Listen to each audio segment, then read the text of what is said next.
அப்போ என்ன நடந்ததுன்னு கேட்டிங்கன்னா, ஒரு சரியான தருணத்தில் நம்ம வேற ஏதாவது மூவ் பண்ணணும்னு நினச்சிட்டு இருப்போம்.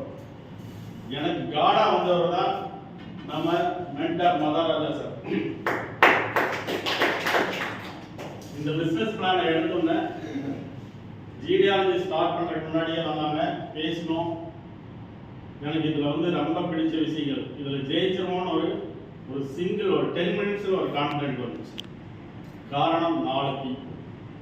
1 கம்பெனியினுடைய ப்ரொஃபைல். சேகர் சார் எல்லாமே சொல்லி போயிட்டாரு. கம்பெனியினுடைய ப்ரொஃபைல் அசைக்க முடியாத ப்ரொஃபைல். ரெண்டாவது P பார்த்தீங்கன்னா ப்ராடக்ட்.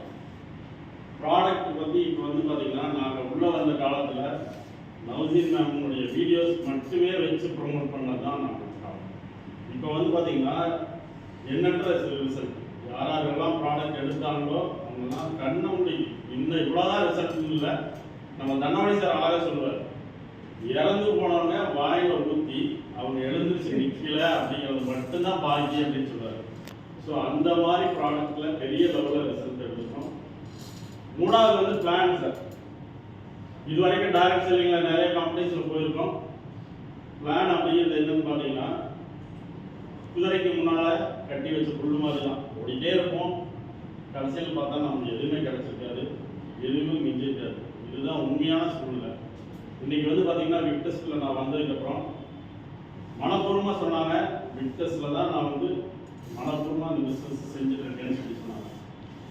அடுத்தா பார்த்தீங்கன்னா இந்த கம்பெனியினுடைய சிஸ்டம், பிராண்ட் சிஸ்டம் பார்த்தீங்கன்னா இன்னைக்கு நம்ம இது பார்த்தீங்கன்னா போயிட்டு இருக்கு. கியூ ஸ்டார்ட் ஆயிடுச்சு. இன்னைக்கு பார்த்தீங்கன்னா